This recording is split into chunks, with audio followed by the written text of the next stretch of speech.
Hace muy poco tiempo que los científicos han empezado a analizar el tema del amor que hasta ahora había estado reservado a los poetas y a los literatos. Han empezado a meter en el escáner, en los hospitales, a personas locamente enamoradas o locamente deprimidas porque perdieron un gran amor. Y estamos descubriendo la importancia fundamental de los factores biológicos y hormonales, de las sustancias químicas en el proceso de amar. ¿Quién no ha sentido alguna vez la fuerza inexplicable del amor? Todas las culturas a lo largo de la historia han dejado leyendas y obras de arte que reflejan la universalidad de este sentimiento. Todos los seres humanos, en un momento u otro, se han visto arrastrados por él. Y es que el amor, como decía la canción, está en el aire. Hasta los animales lo sienten. Los estudios sobre el comportamiento de mamíferos y aves nos describen lametones, caricias, frotamientos varios y bailes de cortejo. Por tanto, cabe pensar que el amor es un instinto primitivo, mucho más antiguo que nuestra propia existencia como especie.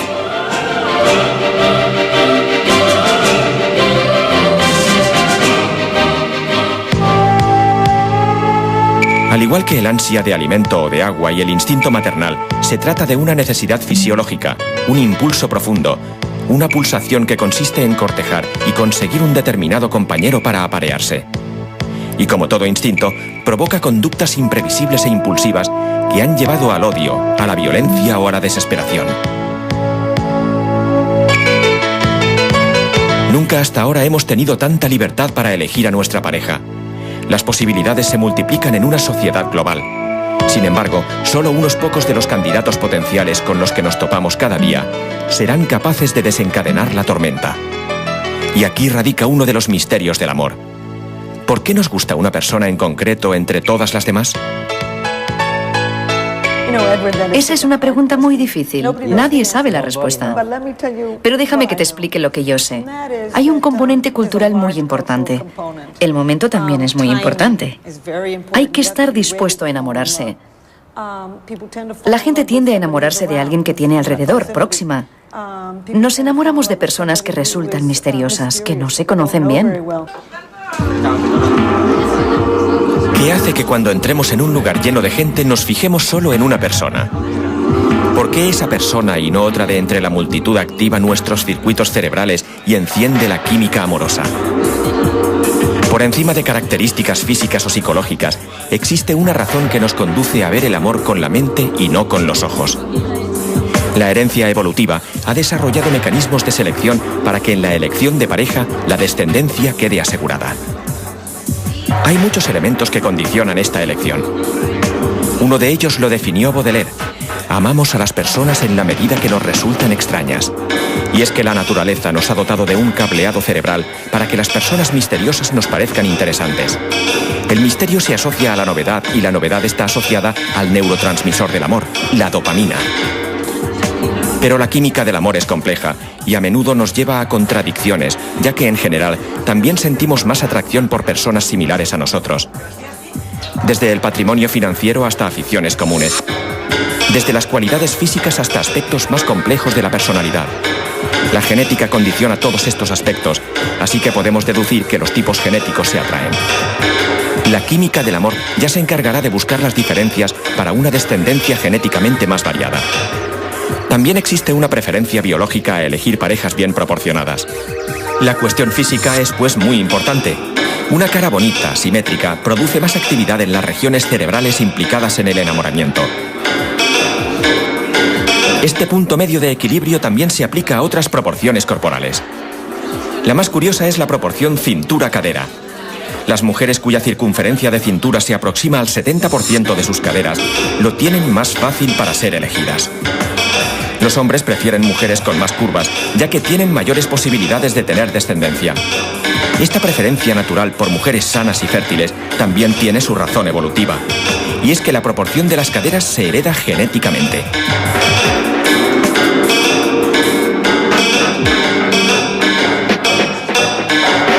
De entrada, los hombres juegan con ventaja en la elección, ya que muchos de los condicionantes son físicos. Solo se trata de tener buena vista.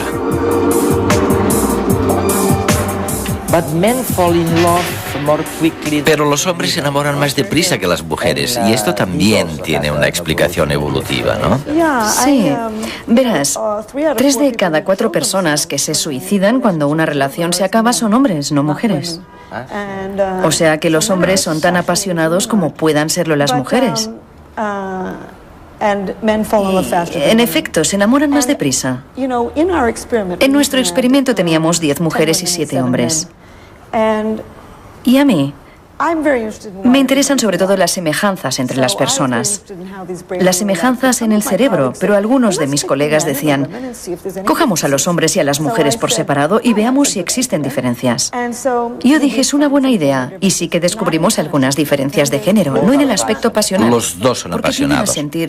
Son igualmente apasionados, pero en los hombres descubrimos una mayor actividad en una pequeña región cerebral asociada con la integración de los estímulos visuales. Eso tiene sentido. El negocio de la pornografía se apoya en los hombres. Las mujeres se pasan la vida intentando agradar con su aspecto a los hombres. Y durante millones de años, el hombre ha tenido que mirar bien a la mujer, tomarle la medida para ver si ella le daría un niño saludable. Increíble, o sea que las imágenes visuales son mucho más importantes que el olor, por ejemplo. No estoy segura, pero sí, somos primates. Nuestros antepasados descendieron de los árboles y si te caías del árbol morías. Así que somos un animal que tiene un sentido del olfato reducido. Por eso lo llaman amor a primera vista, no amor a primera olida. Pero déjame que te explique lo que hallamos entre las mujeres. Dime. A mí me sorprendió muchísimo.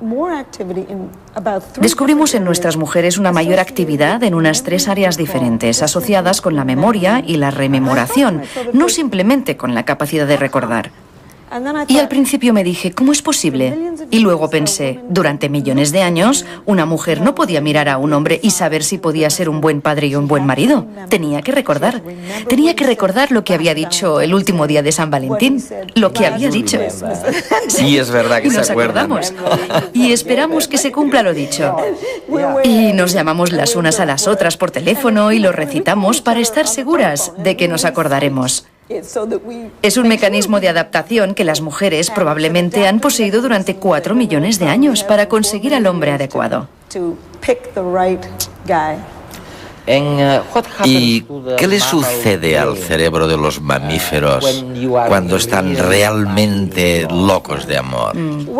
Hallamos actividad en muchas partes del cerebro, pero las 2 cosas más importantes fueron la actividad en una pequeñísima fábrica que hay cerca de la base del cerebro, llamada el área ventral tegmental. Y lo que hace esa fábrica es producir dopamina, un estimulante natural, un estimulante que proporciona sensaciones de plenitud, de euforia, cambios de humor.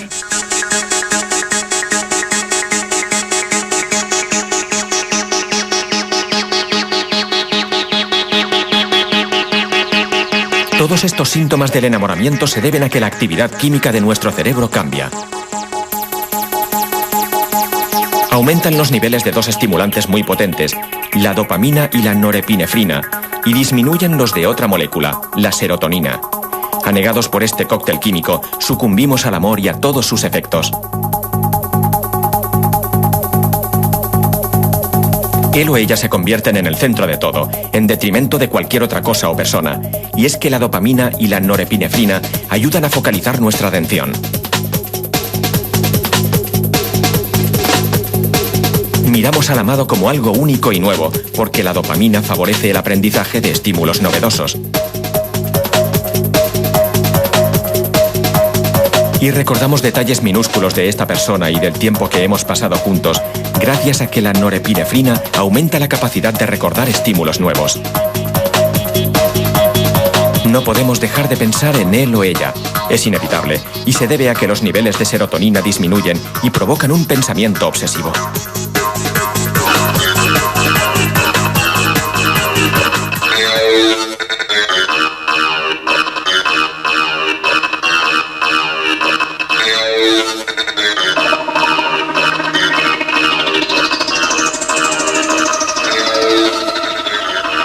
Buscamos la manera de tener cosas en común, incluso cambiamos la manera de vestir, nos pasamos del pop a Mozart, todo con el fin de agradarle. Es la dopamina una vez más, que también se asocia con la motivación y con las conductas orientadas a alcanzar un objetivo concreto. Curiosamente, si surgen obstáculos para la relación, los sentimientos se intensifican. Se conoce como el efecto Romeo y Julieta, y ocurre porque percibir la adversidad aumenta todavía más la producción de dopamina en el cerebro. Estas tres sustancias que producen el colocón del amante están más presentes en unas regiones cerebrales que en otras. Y podemos detectarlas con técnicas de neuroimagen. Escaneando cerebros enamorados se ha visto actividad en varias zonas, entre ellas la corteza, pero dos módulos destacan sobre el resto. El área ventral tegmental, la mayor fábrica de dopamina del cerebro, y el núcleo caudado, una región muy primitiva de donde emana la pasión. Se considera el motor de la mente y su combustible, no podía ser otro, es la dopamina. Ambas regiones forman parte del sistema de recompensa del cerebro, una red mental primordial que nos ayuda a detectar recompensas y a actuar para conseguirlas. En este caso, hace que el amante centre toda su atención en el premio más importante de su vida, una pareja que transmita su DNA para toda la eternidad. No es de extrañar que los amantes crucen continentes para abrazarse durante un fin de semana, cambien de trabajo o incluso mueran el uno por el otro. Cuando este sistema se activa, poco podemos hacer. Pero realmente, ¿es todo química? Y yo tengo que decirles que sí, que es química, que todo es química. Cada vez que producimos un pensamiento, una motivación, una emoción, siempre se trata de química. Ahora bien, se pueden conocer todos y cada uno de los ingredientes de un pedazo de pastel de chocolate, y sin embargo todavía nos gusta sentarnos y comernos ese pedazo de pastel. De la misma manera podemos conocer toda la química que hay detrás del amor romántico. Podemos saber muchísimo acerca de él y todavía ser capaces de captar toda su enorme magia. Has mencionado el chocolate. Parece ser que el chocolate activa los mismos tipos de neuronas que el amor romántico. Y es por eso que los dos son adictivos, ¿no? Sí, el amor romántico es adictivo. Como con cualquier droga, al principio nos basta con poco, pero a medida que la adicción aumenta necesitamos más dosis, y cada vez es más fuerte. No podemos controlarlo, es balsámica cuando lo disfrutamos, pero la euforia conduce al ansia cada vez más rápido. Produce obsesión, compulsión, distorsión de la realidad, dependencia emocional, dependencia física y cambio de personalidad. Y al final acaba uno diciendo, no puedo vivir sin ti. Y es que todas las adicciones importantes están asociadas con niveles altos de dopamina. Además, el escáner del cerebro lo corrobora. Las regiones que se activan al consumir cocaína u opiáceos son las mismas que se activan en el cerebro enamorado. Es el sistema de recompensa, el recorrido cerebral que nos motiva y nos impulsa a actuar para conseguir aquello que anhela nuestro cerebro.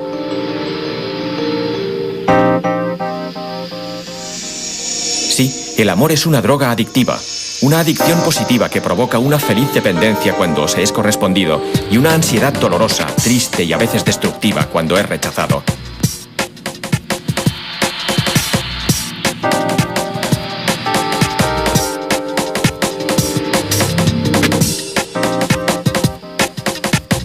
Por eso el tratamiento de los enfermos de amor es como el de una adicción: cortar de raíz, evitar los restaurantes donde solíamos ir a cenar, no escuchar las mismas canciones. Es decir, evitar todo aquello que despierte en nosotros el deseo de estar con el amante díscolo. Helen, hay algo en lo que todo el mundo estaría de acuerdo. Es lo que tú llamas el impulso sexual general. Sin él no habría niños, los genes no se perpetuarían. El impulso sexual es diferente del amor romántico y es diferente del afecto. También creo que han evolucionado por razones diferentes. El impulso sexual evolucionó para que saliéramos a buscar a nuestras parejas.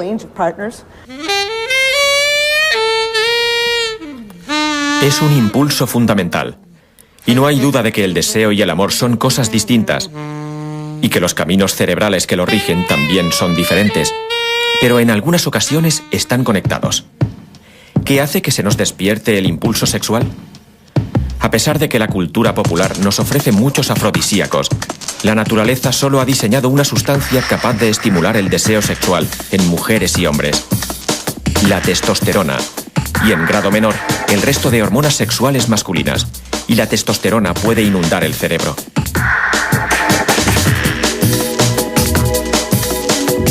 Cuando nos enamoramos de alguien, también lo deseamos. ¿Por qué? Porque la dopamina, la norepinefrina y la serotonina, los elixires del amor, estimulan la producción de testosterona. No es de extrañar que los amantes pasen toda la noche acariciándose. La química del amor enciende el deseo más poderoso de la naturaleza: el impulso de copular. Y al revés, ¿es capaz el impulso sexual de desencadenar el amor? No necesariamente, pero puede ocurrir. La actividad sexual puede provocar la liberación de dopamina y de norepinefrina en el cerebro y, por tanto, ayudar a que surja la pasión romántica.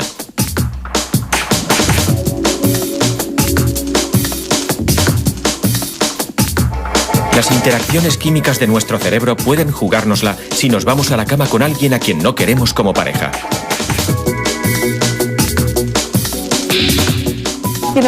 Creo que el amor romántico es el impulso verdadero porque emana de este cerebro primitivo y es más fuerte que el impulso sexual.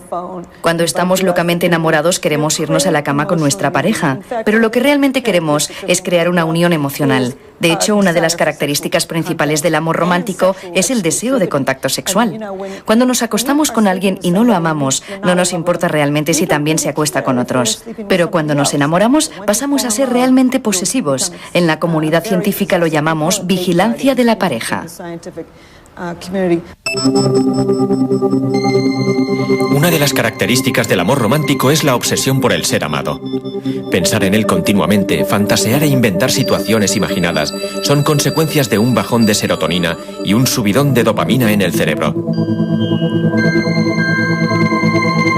De repente nos convertimos en un Sherlock Holmes de pacotilla y analizamos todo lo que hace el otro, hasta el más pequeño detalle. Cualquier pequeña muestra de desatención puede desencadenar en nosotros una cascada de inseguridades, cuyo último escalón son los celos. Los celos en el hombre y la mujer son diferentes.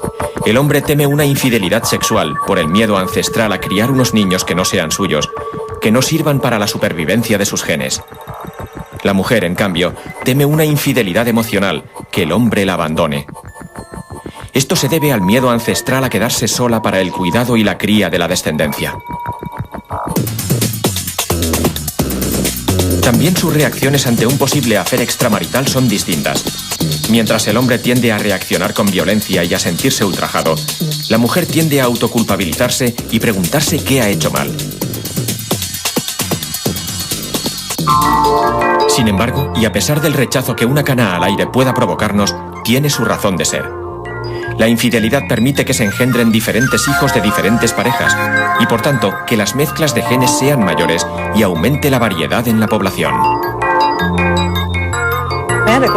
El amor romántico es muy peligroso.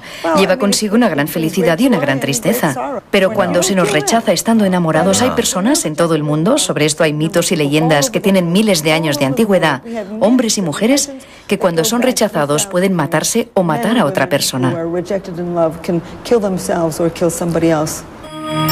El teléfono que no suena, el correo que no llega, las noches sin dormir, la obsesión por el reencuentro con la persona amada. Tanto tiempo y tanta energía centrados en la atención de la pareja, en la obsesión.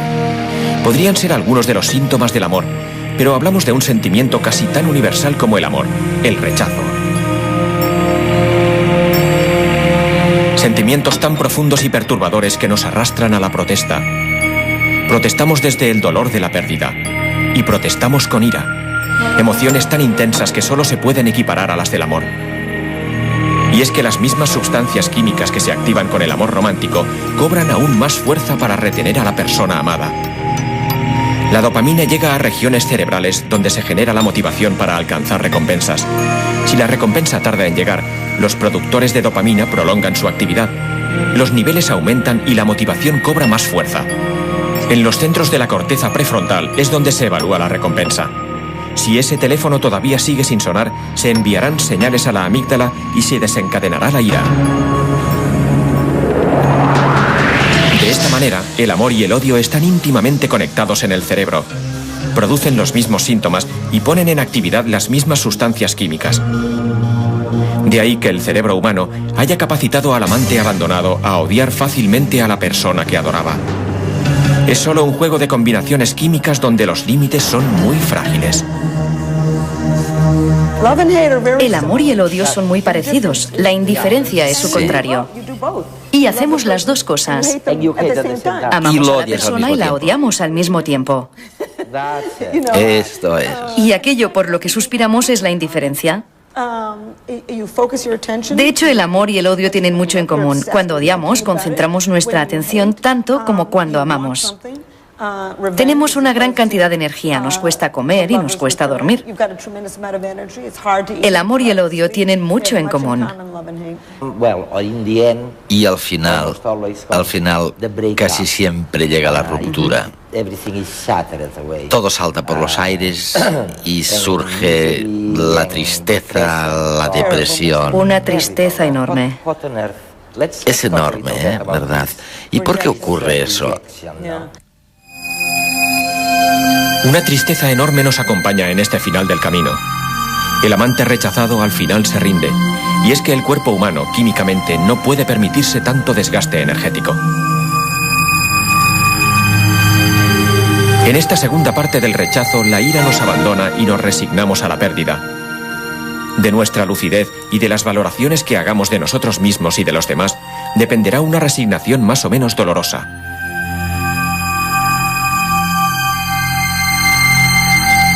Los sentimientos de resignación y de desesperación son los protagonistas de este final de romance. Estos sentimientos están directamente asociados con el sistema de recompensa del cerebro y evidentemente con su combustible, la dopamina. Cuando al final nos damos cuenta de que la recompensa no llegará, cuando aflora la pérdida, las células productoras de dopamina disminuyen su actividad. Unos niveles bajos de dopamina se asocian al abatimiento y al letargo.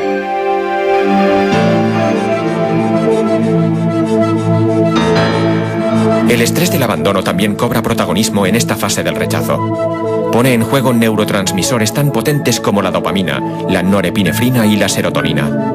Cuando el estrés del abandono es prolongado, los niveles de las tres sustancias caen por debajo de lo normal y nos arrastra a una profunda depresión. Un mecanismo catártico para empezar de cero. Estamos diseñados para sufrir cuando nos falla el amor. Solo el tiempo nos sacará de la angustia y de la desesperación.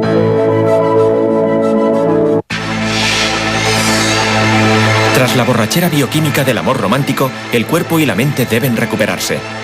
Si nos pasáramos toda la vida enamorados, no tendríamos ni la atención ni la energía necesarias para hacer nada más. Ni trabajar ni criar a los niños. Por tanto, es necesario que se acabe.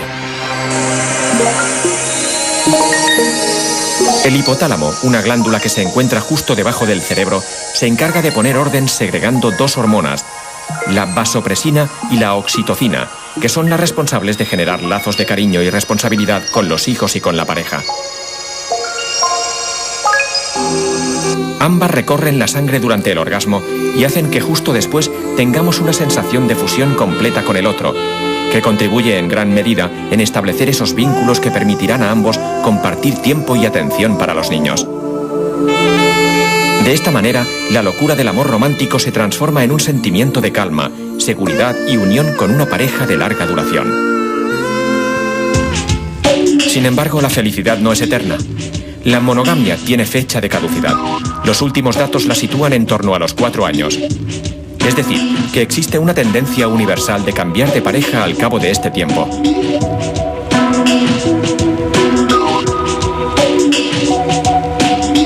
Se ha comprobado que en las sociedades primitivas actuales, las mujeres solo pueden parir cada 4 años, ya que la ovulación se inhibe después del parto debido a la dieta ligera y a que amamantan a la cría durante mucho tiempo.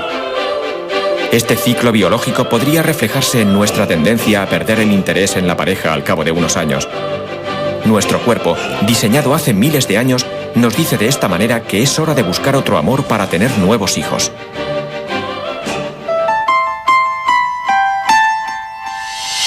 Sí que somos monógamos, sí, pero de una manera sucesiva.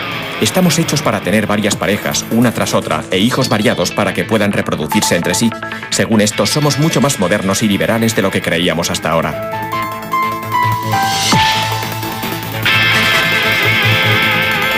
Aún sabiendo esto, la mayoría de nosotros anhela una pareja para toda la vida.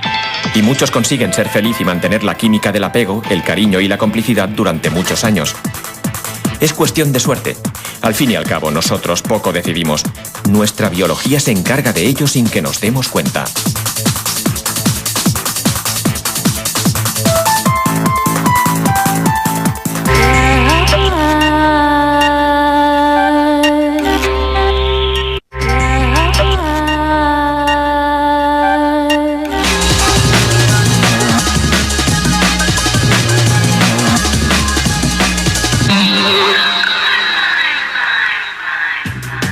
Ya no hay excusas para decir que estamos bajos de ánimo porque nos encontramos mal. Un estudio acaba de demostrar que el estado emocional no depende de la salud del individuo, sino de su capacidad de adaptación a las diferentes situaciones cotidianas. El estudio, dirigido por unos científicos de la Universidad de Michigan, se ha realizado con un grupo de pacientes sometidos a diálisis y con un colectivo de personas sanas. Se analizó el humor que a diario registraban todos los participantes en el experimento a lo largo de una semana. Los resultados fueron contundentes y demostraron que los pacientes de diálisis casi siempre se encontraban de buen humor y su estado emocional no era peor que el de los voluntarios sanos. El grupo de personas sanas aseguraba que si algún día tuvieran que seguir algún tratamiento médico, su ánimo empeoraría, circunstancia que no se correspondía con la realidad de los enfermos renales. Igualmente, las personas que seguían un tratamiento médico creían que serían mucho más felices si estuvieran sanos, hecho que tampoco coincidía con el estado del grupo que no padecía ninguna enfermedad. Los defensores de las plantas transgénicas tienen un nuevo argumento para defender esta práctica. Un reciente experimento ha constatado que algunas variedades vegetales pueden ser muy eficaces a la hora de eliminar contaminantes de diferentes tipos de suelos. La prueba realizada en unos laboratorios de la Universidad de Berkeley ha consistido en manipular genéticamente varias plantas capaces de absorber contaminantes del suelo. Tras varios análisis, los resultados han demostrado que las variedades transgénicas eran entre 2 y 4 veces más eficaces que las especies naturales. Los científicos han creado 3 plantas transgénicas de la mostaza que han mostrado varios grados de absorción del selenio, una sustancia vital para la vida, pero que en grandes dosis es tóxica. Ahora lo que pretenden los expertos es multiplicar por 100 y hasta por 1000 la capacidad de absorción de estas plantas creadas en el laboratorio. Una vez han realizado su función, las plantas pueden recolectarse, secarse y añadirse a piensos animales o incluso introducirse en suelos pobres en selenio. La gran baza de las nuevas tecnologías es su utilidad a la hora de mejorar la calidad de vida de los ciudadanos de a pie. Esta mejora del bienestar debe notarse cada vez en más sectores. La clase política cree que una buena manera para luchar contra la abstención en unas elecciones es permitir que los electores puedan votar a través del teléfono móvil. La propuesta es el resultado de una encuesta realizada a personas mayores de edad con derecho a voto. A los encuestados se les preguntó si votarían en el caso de que pudieran hacerlo a través del teléfono móvil. Las conclusiones fueron contundentes. El 43,3% de los ciudadanos que habitualmente no participa en los procesos electorales votaría si lo pudieran hacer a través del celular. Además, otro 38,8% lo haría si tuviera otro sistema electrónico a su alcance. Entre las personas más receptivas para probar otros métodos de votación alternativos a las tradicionales urnas se encuentran las mujeres de entre 18 y 35 años. La mayoría prefería votar por el teléfono móvil, seguido del ordenador personal y de otros sistemas digitales alternativos. En Japón han desarrollado una nueva terapia que nos evitará en muchos casos ir al dentista. Se trata de una pasta dental que es capaz de reparar las caries incipientes sin tener que utilizar métodos agresivos como los que se utilizan en la actualidad. La pasta dental está formada por cristales de hidroxiapatita, modificada con un elevado potencial a la hora de reparar las lesiones iniciales causadas por la caries. La pasta dental de esmalte sintético, además, evita la propagación de la caries. Los responsables de la nueva pasta remarcan que en la actualidad el tratamiento de las caries se basa en la eliminación mecánica de la parte afectada y la posterior inserción en el hueco de una pasta de resina o metal.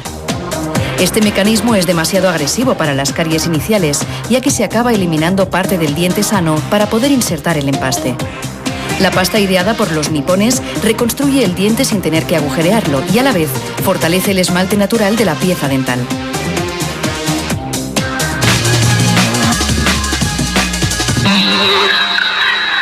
Bienvenidos a Redes.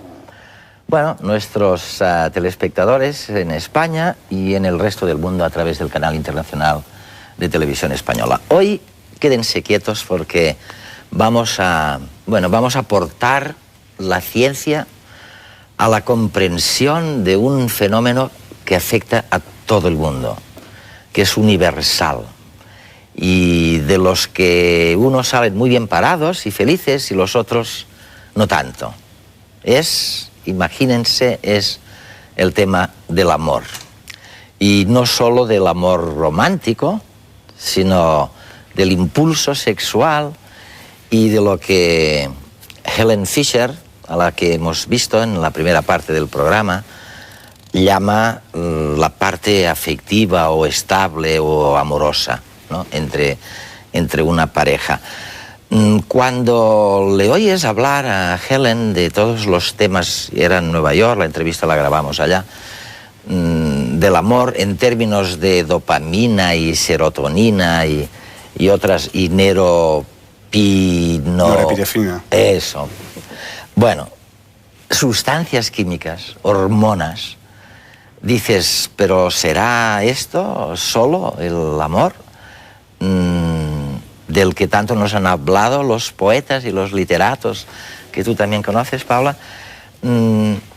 Carlos, cuando la oyes a ella, ¿tu reacción cuál es? Hombre, si oyendo nada más que el discurso de la entrevista o en general sus libros, es un discurso en general reduccionista. Es decir, si algo hemos descubierto el análisis científico-social del amor, es que el amor es un fenómeno muy complejo y por lo tanto solamente puede ser entendido si se tienen en cuenta factores biológicos, por supuesto, pero también factores culturales, factores sociales, factores de grupo y factores del individuo, al fin y al cabo. Pero es muy distinto del amor de un elefante con una elefanta. Hombre, es muy distinto, obviamente. Es en muy tanto distinto. Que es un fenómeno... ¿Se enamoran los animales o no?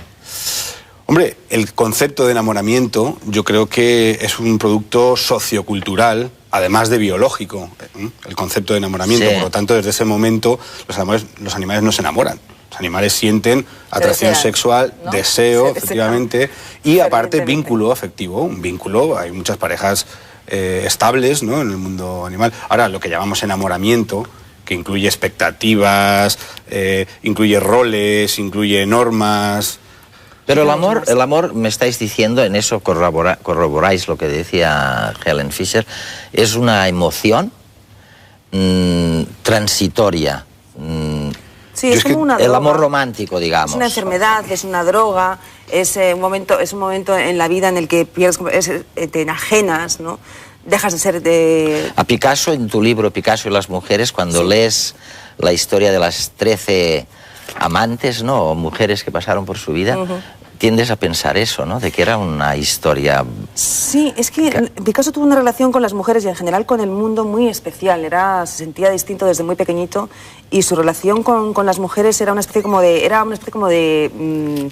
no sé, de parásito o chupasangre, ¿no? Entonces las utilizaba, por supuesto las amaba en un momento determinado, pero cuando ya dejaba de amarlas las destruía, ¿no?, para volver a renacer, ¿no? Es un poco el caso de Don Juan, ¿no? En este caso él va más allá porque por supuesto tiene relaciones carnales con todas ellas, pero bueno, la primera de todas las mujeres que es fundamental es su madre, ¿no? Su madre marca para siempre la existencia y la forma de relacionarse con las mujeres de Picasso. Pero vamos a empezar por el comienzo entonces. Oye, ¿hay o no hay unos marcadores biológicos que suscitan ya sea el impulso sexual o el enamoramiento? Sí. ¿Hay unos marcadores biológicos? Sí, por supuesto. Hay unos... Aparte de la cultura y de todo lo que me cuentes. Efectivamente, es decir, la base o el origen está en una necesidad de afiliación que tiene el ser humano y otros animales, obviamente, y un deseo sexual. Eso, digamos, es la infraestructura de lo que luego será el fenómeno amoroso. Y yo, desde luego, sí que creo que si hay algo que puede aclarar, algo que aporte la ciencia social y que pueda aclarar en general, a divulgar un poco y a desenmarañar este complejo sentimiento, es el tener muy claro que merece la pena distinguir entre amor y enamoramiento, y que no son lo mismo, ¿no?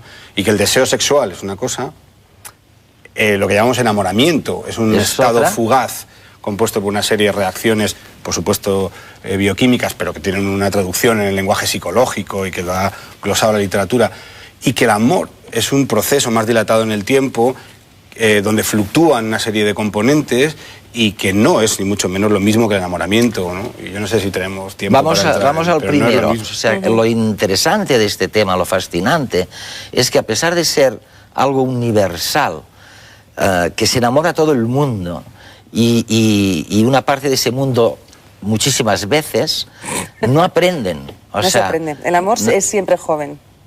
Es universal. No, es de las pocas experiencias en la vida de las que no se aprende. Sobre el enamoramiento hay dudas de si es universal o no es universal. No todos los autores opinan lo mismo. Sí, de todas maneras, yo creo que sí que habría que diferenciar entre lo que es, como si dijéramos, el deseo sexual, claro, y posterior enamoramiento con lo que es la pasión. Es decir, la única manera de que la pasión se mantenga es creando ese vínculo no conseguido del todo. Y mientras eso, la pasión puede durar mucho tiempo, porque tú decías que es algo efímero, es una especie como de enfermedad o patología que se supera, pero dependiendo de qué circunstancias puede no superarse nunca, porque mientras no consigas el objeto de tu deseo, siempre tendrás, como si dijéramos, el deseo, la motivación, el estímulo suficiente como para seguir, ¿no? Siempre y cuando haya, como si dijéramos, una respuesta por el otro lado, es que ¿no? Uno de los factores que reducen la pasión es la convivencia, efectivamente, el conocimiento de la persona. Ahora, y ahí hablaríamos ya más del amor, ¿no? Cuando dos personas conviven, porque, bueno, pues después de haber pasado por la pasión. Vamos a llegar ahora a eso, a lo de la convivencia y el amor, ¿no?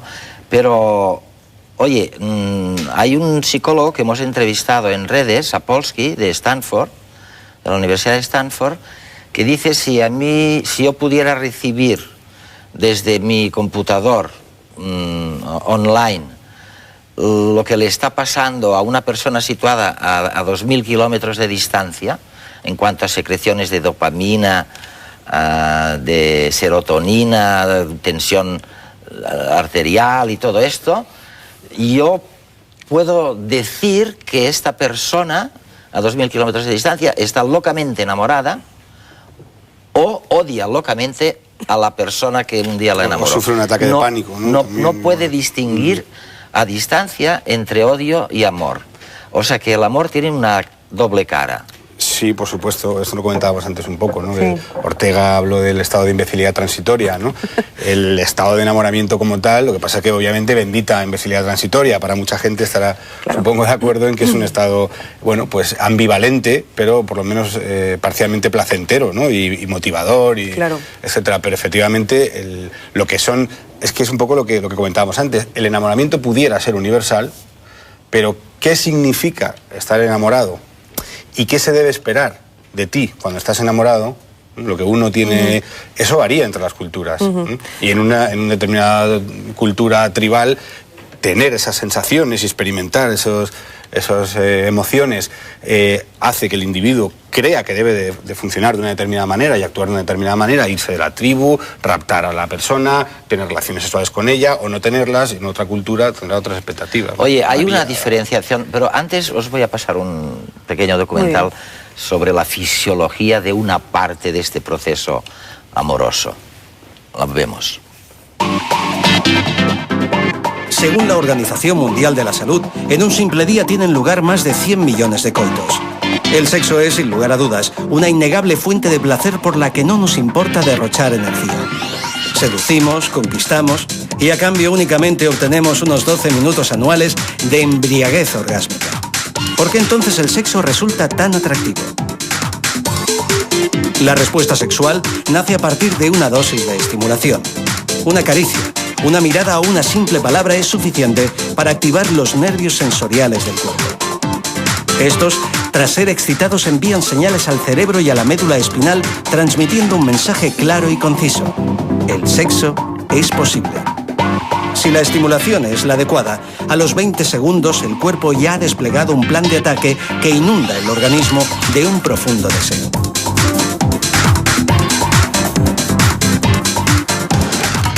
Las células del sistema nervioso parasimpático, localizadas en la médula espinal, segregan rápidamente dos sustancias, la acetilcolina y el óxido nítrico. Ambas relajan las paredes arteriales de los genitales. Como resultado, la sangre fluye con mayor libertad.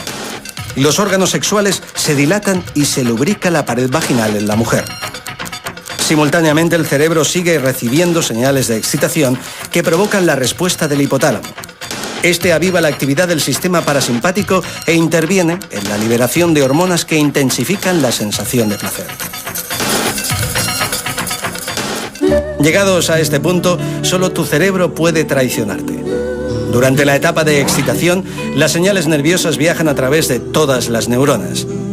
El cerebro entero está al servicio del sexo, de forma que cualquier pensamiento, recuerdo o prejuicio puede bloquear la libido. En definitiva, durante el sexo nunca estás solo.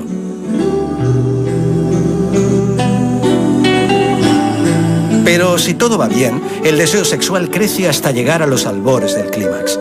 El sistema nervioso simpático toma entonces el control de la situación. Las células que lo forman liberan compuestos que causan contracciones en la región pélvica cada segundo. El pulso se acelera. El ritmo respiratorio aumenta para oxigenar más deprisa.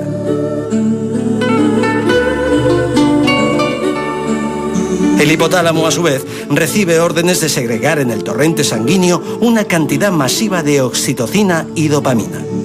Estas dos sustancias recorrerán todo tu organismo provocándote un intenso placer que crecerá progresivamente. El orgasmo ya está aquí.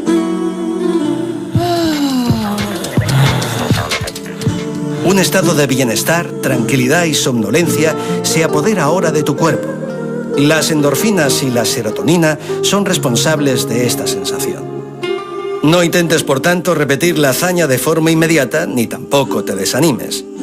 Para excitarse otra vez, él tendrá que esperar a que el hipotálamo reabsorba la serotonina antes liberada. Mientras tanto, deberás contentarte con un plácido sueño.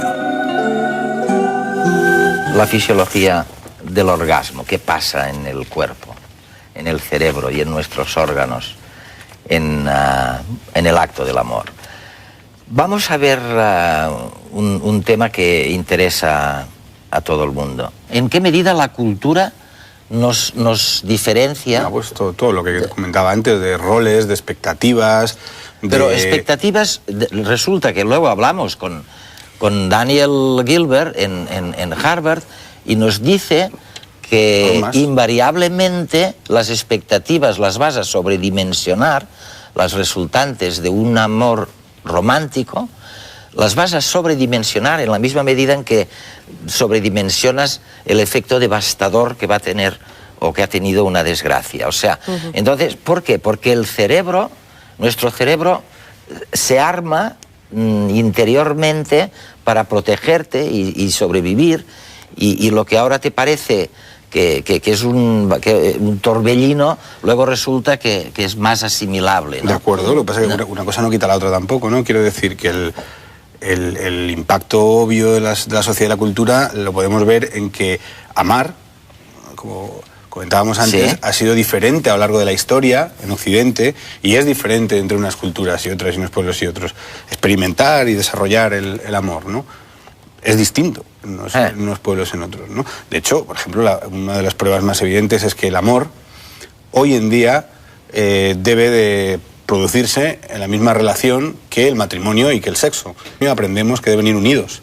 Eso no ha sido así a lo largo de la historia. Pero la gran revolución, me cuentan, es la separación entre la sexualidad y la reproducción.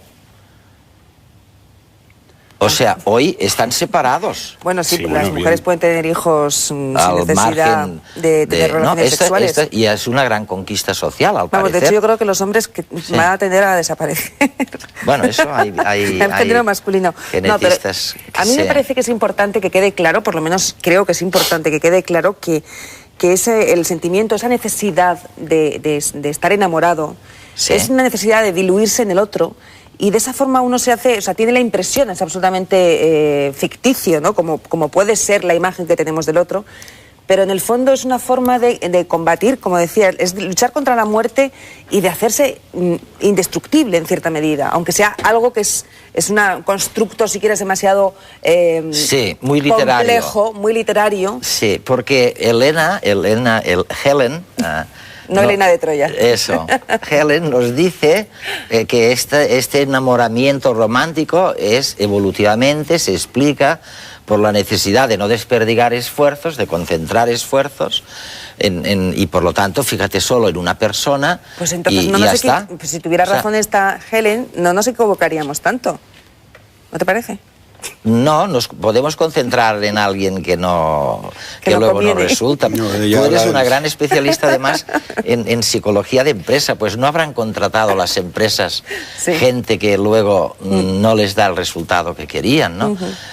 Yo lo que no veo, Carlos, y me he leído tu libro con enorme interés porque lo leí después de la entrevista con Helen, y es el único ejemplo que conozco en España de compendiar realmente la biología y la cultura en el tema del amor, pero no veo...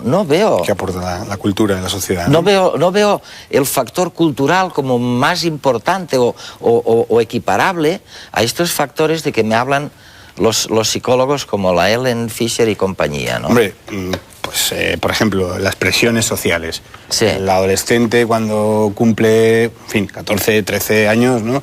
Recibe, o vamos todos, ¿no? Recibiendo una serie de presiones que son un producto social, no son biológico. Primero, hacia el atractivo físico. Debemos parecer físicamente atractivos, ¿no? Eso es una presión que existe. Después, hacia el emparejamiento. Nos tenemos que emparejar, porque si no, ya empiezan a haber rumores. Pero eso lo lleva la biología, ¿no? Claro. Es un producto social, ¿no? Las presiones sociales son diferentes en unas culturas y en otras, ¿no? Las costumbres, los usos y las costumbres sociales. Pero la tendencia es a reproducirse. Claro. Bien, a perpetuar los genes, exactamente. Y para eso hay que elegir a una para no desperdiciar esfuerzos. Y luego dice Helen Fisher, y durante un rato por lo menos, mientras están los pequeñitos, exactamente, la trampa evolutiva con los dos sistemas, el afecto, ¿no? la pareja está tranquilos y bien, y la gente está feliz. Ahora, ¿por qué eso puede durar mucho más allá de lo que explicaría la biología? Que también es verdad. Sí, por el segundo sistema, claro. el del apego, ¿no? Es decir, los una afectos, vez que pasa la pasión y empiezan los afectos, empieza la costumbre, el vínculo, la estabilidad emocional, el equilibrio, la búsqueda de tener siempre un lugar al que ir, donde te están esperando. De hecho, se ha acuñado incluso un término, ¿no? Para referirse a esto, por eso decía que no era lo mismo amor que enamoramiento, ¿no? Hoy en día se habla de amor compañero, ¿no? Companionate love. Oye, ¿hay algo nuevo de lo que estudia Paula en la historia de los mitos y la literatura y del amor, al amor moderno de una ciudad como Madrid o Barcelona o Buenos Aires o México? Quiero decir, ¿hay algo, o Estados Unidos, en Nueva York, hay algo que ha cambiado fundamentalmente en los últimos 20, 30 años? Yo creo que sí, que nunca hemos estado más solos. Que nunca hemos estado más solos. Menos enamorados, dirías, o menos... No, yo creo que menos enamorados no lo sé. No, yo creo que no, es un problema de... Es decir, si veis las estadísticas de la cantidad de matrimonios, sigue habiendo el mismo número de matrimonios, pero ahí se ha quintuplicado el número de divorcios, ¿no? Entonces, ahora hay muchísima gente, por lo menos gente de mi generación, que no solamente se ha separado, sino que es que además no tiene ningún interés en volver a tener una relación estable con nadie.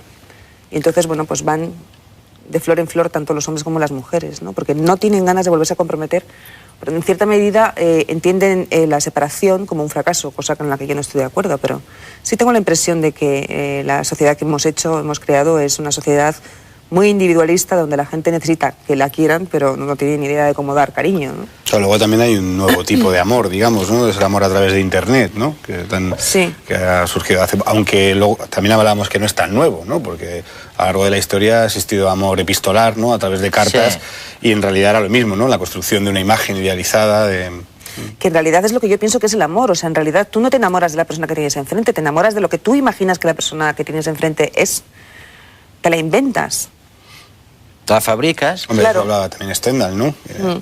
la construcción y la cristalización de un ideal, ¿no? Que luego evidentemente se rompe con el tiempo. Claro, y con el conocimiento. Esa ruptura la podemos llevar mal, regular o bien, ¿no? Claro. Hay un neurólogo por ahí, Zeki, que también ha estudiado estos temas, en que tú mencionabas ahora el tema del arquetipo. Él dice que tendemos a crear un arquetipo tan sofisticado y tan arquetipo, tan ideal, que bueno, luego no hay quien se le resista. O sea que cualquier comparación con el arquetipo se derrumba, y de ahí esta mayor soledad y esta mayor...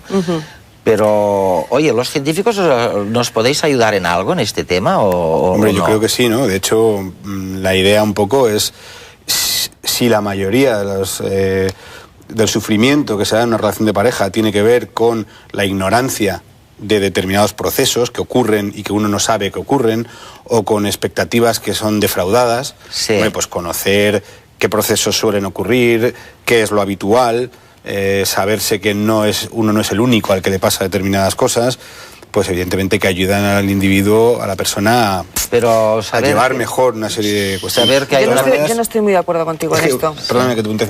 Tampoco tiene por qué ser necesariamente el objetivo final que una pareja a toda costa permanezca unida. No solamente eso, sino que incluso aún la satisfacción del individuo, ¿no? El saber que hay muchas otras personas que están en tu misma situación, o el saber que generalmente cuando llevas 3 años de convivencia empiezas a odiar ciertas cosas que hace el otro, o en fin, que ya no hay esa relación idílica que había al principio de la convivencia, el saberlo no nos libra de repente tener la sensación de que estás perdiendo el tiempo, que estás con una persona que ya no quieres, que ya no deseas, que ya no... No, pues que el error yo creo que está ahí, en que ya no quieres. El error está en pensar que enamoramiento y amor es lo mismo, y que si dejas de estar loca y apasionadamente enamorado es que ya no quieres. Claro, ese es el problema, pero es que hay distintas fases, es decir, no es lo mismo estar enamorado que el amor.